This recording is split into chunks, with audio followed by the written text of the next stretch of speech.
Here's the Lightning truck in all of its glory, I guess. Sorry I haven't uploaded anything in a while. I've just been super busy the past, 8 months or something. We've had this done for, I think 6 months now. We've been driving around. I sat most of the winter just to stay away from all the chemicals and stuff they put on the roads that time of year. But you can see we got it all together. We put the different style bed bolts in so you can take it out from the top side, because we plan on taking the bed back off to put different fuel pumps and stuff in it. But it's been a really solid truck. Definitely pretty quick. I'm really happy with how this thing turned out.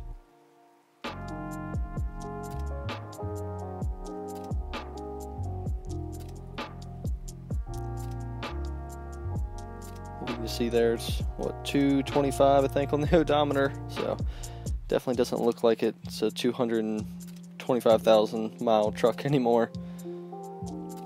And we also got these from, I think, Go Recon, I think, makes these emblems. They're for a newer mid 2010s, or maybe about a 2010 F-150. They look pretty good on the truck. You can cycle through 4 different color options. I also got a set for my red lifted truck. I think they're around $300, just over $300 for the set. It's super easy to wire them up. Here's the engine bay and everything. I did the smog pump and charcoal canister delete, EGR and all that still hooked up on it. I made a little intake pipe and moved the overflow tank over there on the fender, which this stuff will probably end up coming back off. But we kind of made it as clean as we could.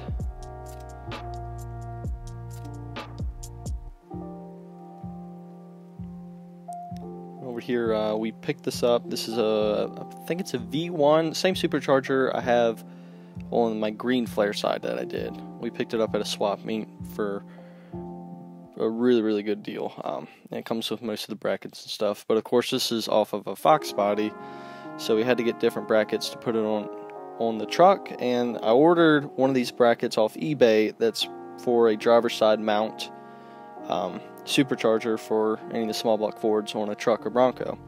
And we had actually took it down and had our local machine shop duplicate it with his CNC machine, and so we can make more of these brackets if we want to put more of these on our other trucks.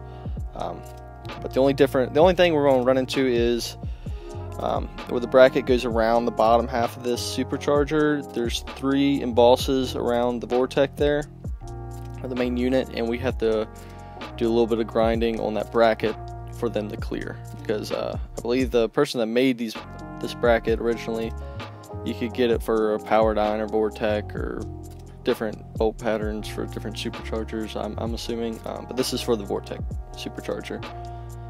We're going to have to make other brackets and stuff, of course, to piece it all together, but that's a pretty good start.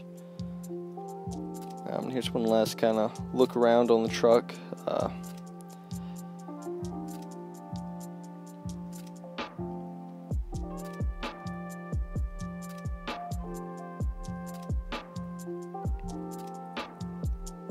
And here's months later, we actually got the supercharger on. We haven't got it tuned yet, but Dad's going to take it and get somebody to put a different, I guess, ECU and controller to tune everything, since he didn't want to go with the FMU style setup that I have on my truck, which is a better option. You know, the FMU is just kind of a band-aid, I guess. But we had a local friend and mechanic put this on. He's the same guy that put the one on my green truck for me, just because he's very particular on how he puts stuff together, and it's always turns out really nice. And I've also worked on this truck. I don't think I've shown any of all this, but I bought this for like $700, I think, a little over a year ago. I mean, you can just see by the pictures, it's horrid looking. It's been sitting beside this dude's garage or something for probably 8 or 10 years, something like that. It's got 240,000 miles on it. I mean, I originally bought it, I was either going to part it out or try to fix it up, and finally got around. I had some free time, so we started fixing it up, and you see here's the we're going to start pressure washing and get all this green mold and gunk off of it. This really wasn't too bad of a truck to get back going. I mean, the motor was a little bit of a headache, you know, taking it out and going through it. The fuel system was clogged up because it had nasty gas sitting in it for forever, and I of course got that all over me when I had it apart. That and the interior had, I don't know if it was like candy or some kind of colorful food was spilled all over the carpet, seat, everything, and it took forever to get that stuff clean. I pressure washed the carpet when I had it out. I pressure washed it probably 5 or 6 times just to get the worst of it clean. I mean, you can tell just by looking at the outside of this thing. I mean, it looks like it's been underwater. But the body's fairly straight. Both fenders are pretty bad. It's been rear-ended here, but this is all fiberglass work, so that's relatively easy to fix. The bed floor is not all dented or dinged up. Tailgates only has a handful of dents. I mean, the doors aren't too bad at all. I mean, it's a pretty solid truck. And underneath they had it, they took it somewhere, I think, and got one of them spray undercoating deals, and undercoated the whole thing with this like gunk, which, I mean, I kept it from rusting out, but it's a pain to work around because it's nasty.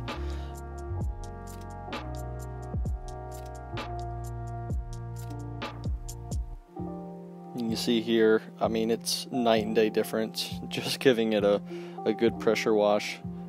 You know, the paint's long gone, clear's peeling off, it's faded horribly, and but I mean, it almost looks like a different truck, just getting all the green mold and gunk off of it.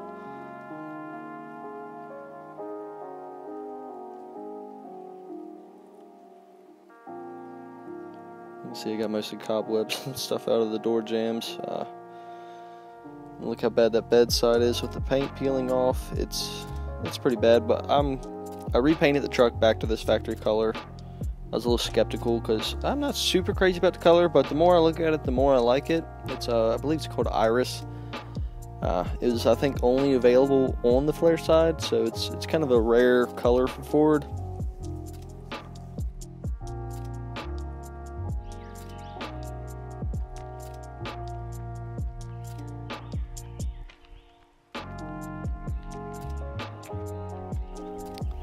And here it is, you know, months later after I got it all done. I really think the truck turned out spectacular. I put a set of tinted taillights on it. Of course, I got the flare side emblem on the tailgate. They're pretty cool.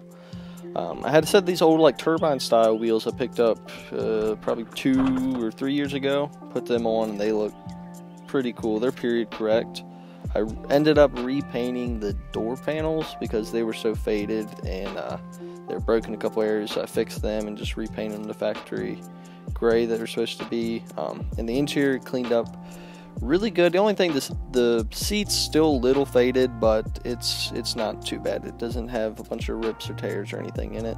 You can see I did the lightning like trim on it with the door handles, tailgate handle, and around the windshield. Did a spray and bed liner too, which turned out really good.